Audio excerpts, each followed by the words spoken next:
Welcome to Wired for Wealth, the podcast for ambitious people with a wild side. If you feel there's way more to your vision for success than just the money, and you want to create a life of financial freedom and fulfillment where joy comes first, then you're in the right place. I'm Abby Rogers, therapist, mentor, and expert on all things mindset, subconscious, and manifestation. And I'm here to help you create anxiety-free, stress-free freedom and wealth that aligns with your soul. Let's dive in. Hello, welcome back to the Wired for Wealth podcast. It's great to be back, and today we're talking about 5 ways that driven people sabotage their financial flow. I'm recording this particular episode as a guest expert session for Claire Sweet within her financial accountability program, the Asset Accelerator. If you'd like further information on the Asset Accelerator or on Claire's other programs at all, then please just take a link in the show notes and check out Claire and her programs. She's a financial advisor, money coach, and what she doesn't know about money isn't worth knowing. So on with the episode. So you have probably noticed and come across this idea of money mindset and money blocks. A couple of really big concepts that have come to the fore within the entrepreneurial world and the online wealth building space over the last few years. Many of us these days are familiar with the idea that basically our preconceptions around money and the way we've been raised to think and feel about money have a huge impact on our ability to make money, to use money, to have a good relationship with money, and to have it support us in the longer term. Now, I started my therapy practice about 7 years ago, and back then I have to admit that I hadn't even heard of money mindset as a thing.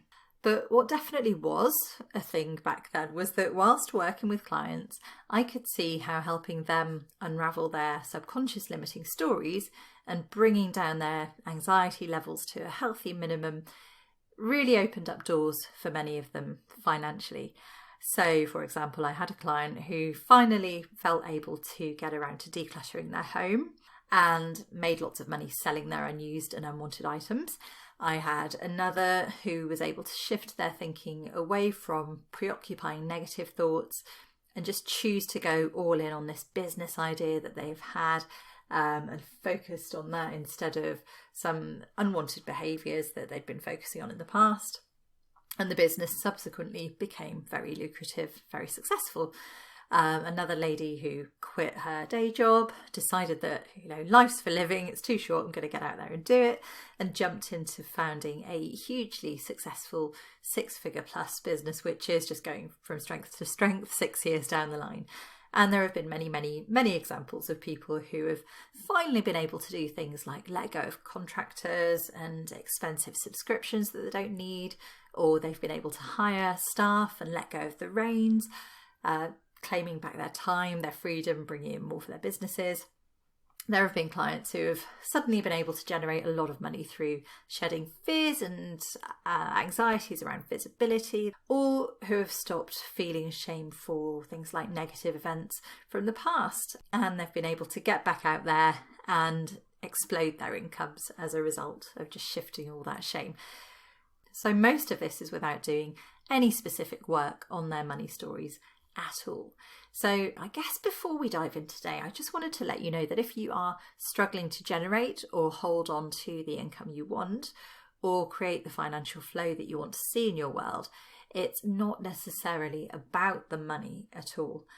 And whilst working on your money stories and your limiting beliefs around money is absolutely worth doing, maybe it's worth looking at a few more fundamental truths first, in particular around your overall state of mind, emotional well-being, day-to-day anxiety levels, because those things often have a huge impact on our ability to control and manage money. And they can be in themselves incredibly powerful, incredibly limiting in many areas of life. Like we all know that we don't make our best decisions when we're not on good mental form. And by addressing some of those issues first, it becomes a whole lot easier to see where any remaining financial blocks really lie. So today we're just going to look specifically at 5 of those ways that our brains love to limit our financial flow and our capacity to receive and to hold money. And I would love you to let me know if any of these hit home for you. So firstly, we're going to look at paying to please, or otherwise known as overspending and overgiving. And this is high on the list of financial saboteurs for so many of the people I come across. And it's not surprising. We are a society of people pleasers. We love to show love and appreciation and belonging through our money. People pleasing often gets a really bad rap, and that is often fair, to be fair. But let's be honest, there are times when it does make sense to fit in socially, to compromise a little bit for the greater good, and to not just dig your heels in and say no, just for the sake of showing that you're independently minded. Thank you very much. But the trouble comes when our internal scales are weighed too heavily in favour of compromising ourselves for others. And this is a massive issue for many of the business owners and the professionals that I work with. We're conditioned as a society to be self-sacrificing, to not make a fuss, to not offend people, to not stand out, all at the cost of what we truly want and think and feel. And these default behaviours, these pleasing behaviours, can cause havoc in our lives and businesses, not just financially, but also in terms of our energy levels, time, and even our health. Not to mention, they tend to be accompanied by a hefty dose of overthinking and self-criticism and tendency to try way too hard, which can cause anxiety and can even lead to patterns of behaviours which can sabotage those very relationships that we're trying to protect. Now, money becomes this vehicle for everything else that's going on in our lives because we attach our emotions to money. And so we use money as a tool to carry out the things that feel emotionally rewarding, or sometimes just the things that feel safe and familiar to us. And that might mean that even though we really don't like someone or want them in our lives or businesses, we keep giving them our time and money because we're afraid of the fallout. It can feel more important to please and to not rock the boat, even with somebody we don't like or don't find helpful to our cause, than it feels to put our own security and financial stability first. It might mean that because we're feeling a bit inadequate or inexpert in our work, we feel the need to overcompensate by giving extra time, extra resources, or putting extra energy and attention into projects that really don't deserve or need those things and don't really actually gain anything for us in the long run. And it can mean that we seek out and make status purchases to feel as though we've made it and to feel part of the successful crowd when deep down we don't really want or need or value the things that we're buying, and they don't really do anything to reduce the imposter feelings that we are experiencing underneath. So if you've noticed that you're spending more than you'd like in one area of your life or your business, then it's definitely worth asking why you're feeling that need to spend and whether it's maybe to do with some deeper issues that you haven't yet acknowledged or resolved around people pleasing and around feeling that need to impress. So the second big saboteur here is staying safe, and that's in terms of underspending or underinvesting. It's fair to say that not everyone's idea of safe is the same. As we touched on in the last section, our brains love to stick with what's safe and familiar. And just as this can cause us to spend way too much on the wrong things, it can also stop us from making the leaps, taking the decisions, and embracing the rational risks that deep down we know would benefit us in the longer term.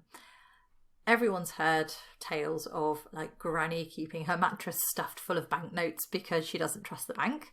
And many of us do the same on a slightly more sophisticated level all the time without even realising it. And just as Granny's actually losing money in real terms, plenty of us are losing money by sticking with what we perceive to be low risk and familiar options, or by not investing at all. Most of us can think of a financial move we would love to make, but we just don't feel quite brave enough or quite ready for it. That might be something like investing in a coach, working on yourself in some other way, going on a trip that you've always fancied, spending on renovating your house or moving, or maybe it's something a bit more removed from your usual frame of reference, like making an investment for the first time in something that doesn't feel familiar. The thing is, risk is a bit like a muscle. If we don't take risks, then we never use that muscle and it can waste away. But if we do work on it, then our risk muscle gets bigger and stronger and better at coping with challenges, both the short-term, sharp challenges and the longer-term endurance type stuff. So, in other words, by staying super safe, what tends to happen is that our view of the world alters, so everything starts to feel like this massive threatening leap up. Whereas by regularly challenging ourselves, we start to not only believe that we can cope with those ups and downs, but we learn to manage them better as well. Not only that, but when we do invest in ourselves for good reasons, not just reasons that are about making ourselves feel better, then we reinforce to our subconscious minds that we are worthy of and worth the investment. So it's a great confidence boost as well. And because it feels good, it encourages us to come up with strategies and ideas to make sure that we maintain that level of investment as our new baseline. That new status is our new baseline. The more you grow, the more you grow. So just worth asking, where might you be holding back on flexing your muscles at the moment? And if you did start to step up and just go a little bit bolder and trust yourself to deal with the consequences, I wonder what doors might open for you that currently feel as though they are slammed shut. Good question. So the next one I like to call wearing blinkers or financial hyperfocus. Wearing blinkers, putting on the blinkers so we can't see the world around us. I've almost lost count of the number of times that I've worked with somebody who's been so focused on making more money through their business or their career or through one particular channel that they've completely taken their eye off any alternative means of making and receiving money. They've got a real bee in their bonnet about this one thing, and they've just kind of lost their peripheral vision for everything else. Our brains are brilliant filters. You may have heard it many times. We get more of what we focus on. But if all we're focused on is making money through one particular income stream, then we're closing ourselves off to so many other possible paths for money to enter and share our lives. Not to mention, we're putting all our eggs in one basket, and we know how that strategy can tend to pan out. So I would definitely recommend taking some time out regularly just to check in with a bigger picture overview, especially if you're, say, trying to manifest money through one particular channel and it isn't feeling like it's working. What might you have missed? What have you forgotten about that's already working for you and might just provide incredible opportunities if you gave it a little bit more time and attention? What else might be possible for you to try? Personally, I have one semi-passive income stream that regularly brings in a good level of income, and it's really reliable, pretty low level of work on my part, so it's quite easy to kind of forget about it. And I've noticed that when I'm really focused on my business, for instance, unless I check in with myself, I can pretty much tend to forget it exists and start to think of the business as this be-all and end-all. And if I allow myself to go there in my thinking and make the business like this massive pressure focus, then that puts more pressure on me to perform. It brings in more anxiety and stress, and what will tend to happen then is I'll get less good results in the business because I've been in this negative state of overfocus and doing all the hard things rather than stepping back, taking an overview, allowing it to just work and being in this more relaxed, easy, creative place. So that's a really big mental check-in for me now, and it's a work in progress all the time. One of those that you just can never really take your eye off because our human brains do just tend to go straight into filter mode. But it's definitely one to check in with if ever you feel your thoughts slipping into that place where it feels like you're feeling this desperate need to make things work. Just say, like, let's broaden my horizons here. What's around me? What else am I not noticing that might actually really help me at this time? Number 4 is about boom and bust, how sabotaging emotional cycles can affect your finances. One of the most common issues I see in my therapy practice is otherwise successful entrepreneurs, professionals, performers who go through boom and bust cycles. In other words, they have a great week or a great month or quarter followed by a really long dry spell. Is it just the nature of the beast? Is that just how life works? Well, it can be, but it also doesn't have to. Boom and bust like that can happen for several reasons. And I've picked out my top 3 for you. So the first reason is we decide it's a foregone conclusion, that has to be the way of things. And so our subconscious buys into that and lives up to it, or down to it, depending on your point of view at the time.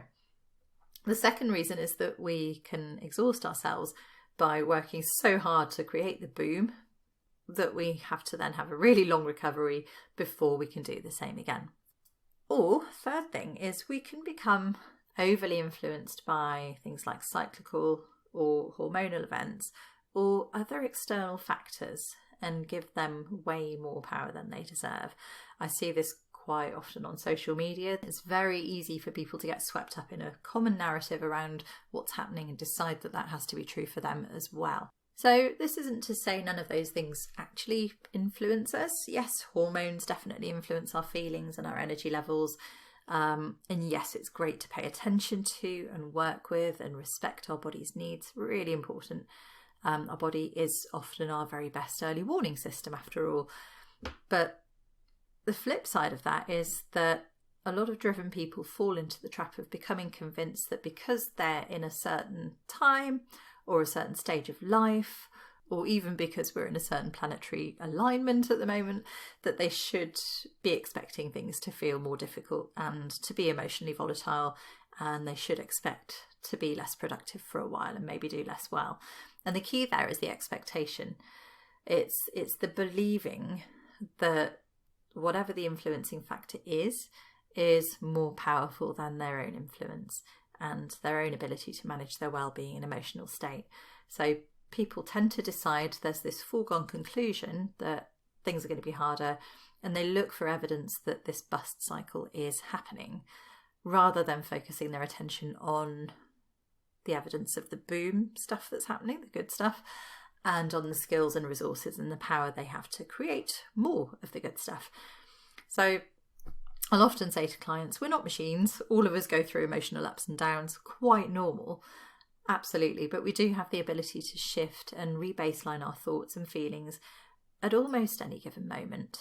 Now, of course, if we're in something like acute trauma or if we're in the grip of a more serious psychological condition, not so easy. However, for most of us, realising that we can decide to take that control, clear out the emotional crap and believe in our ability to create more of the good stuff, that can really help us avoid the constant ups and downs that giving away that power can bring.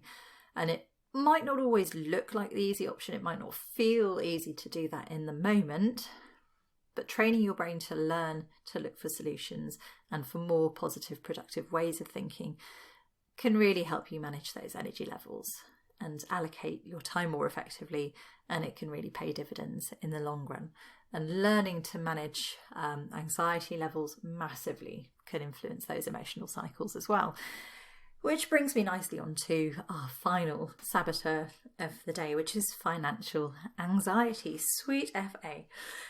Who hasn't felt some form of financial stress at some point in their lives? Even the people that we would assume never have to worry about money still worry about money. You know, even the people who've made it still worry about making it. Even those who have success still feel like imposters. It's the curse of the human condition.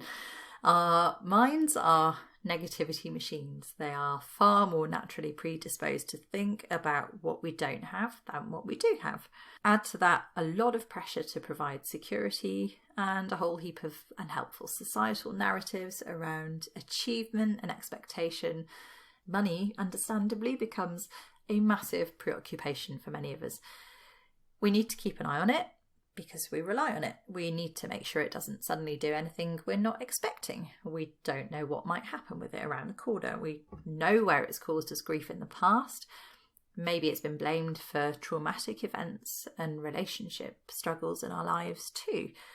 And all these things add up to making money feel pretty negative in our mind's eye, even when we know it's a positive, supportive thing and a helpful thing. And because it has that undertone of negativity to our subconscious brain, money becomes associated with threat. And we view threats negatively. Understandably, we want to avoid them. We obsess about them. We become overly vigilant around them. So if you're noticing that you're ever thinking negatively about money, obsessing about money, becoming a little bit too anxious about money, then that might be why. The trouble is, while we are doing all the negative obsessing and ruminating, it distracts us from focusing on the good stuff in our lives and on the opportunities that are already there, just waiting to bring more money our way. So a common example would be that we'll spend sleepless nights stressing about our spending or about whether we'll hit the income target for this coming month. And then we'll feel too tired the next day to actually face the world and generate any new business or read that article on investing that we keep meaning to read. Self-sabotage at its finest. When COVID hit, most of the world went straight into financial anxiety, panic and freeze mode, rather than being able to sit down and rationally assess what could be done next. And that's not surprising, and it's not a criticism. It's just the way most of us are wired to react to anything changing in our environment, and especially around money. But we can learn to lean into positive expectation around our finances. And that's one of the things I work on a really deep identity level with my clients, helping them shift their thinking from what if and it couldn't happen because to a place where it's, yes, I can absolutely see that happening, and here's how I'm going to get myself there. Here's how I'm going to make it happen. So if you've noticed that your thoughts around money tend to sway to the negative, that might be something for you to try as well. Rather than letting those what ifs and the worries take over, just asking yourself what might change if you were able to focus on trusting things would work and taking action on that basis of trust instead. And I'm just guessing, but I'm thinking probably good things would happen. Am I right? Now, of course, if you struggle with general anxiety and overthinking, you may find that hard. Please don't give yourself a hard time. If so, totally okay. But feel free to reach out anytime for a chat or for some support to shift those thought cycles to a better place so that you can take back your power and get positively in control of your finances. So I hope you found today's episode helpful, and I would absolutely love to take any questions you have. Please feel free to fire them over. You can find me at www.abigail-rogers.com. And if you do want to dive a little bit deeper into understanding your own sabotaging behaviours and identity level blocks, then feel free to check out the free Imposter Identities profiling tool that you'll find on there. See you all soon. Take care.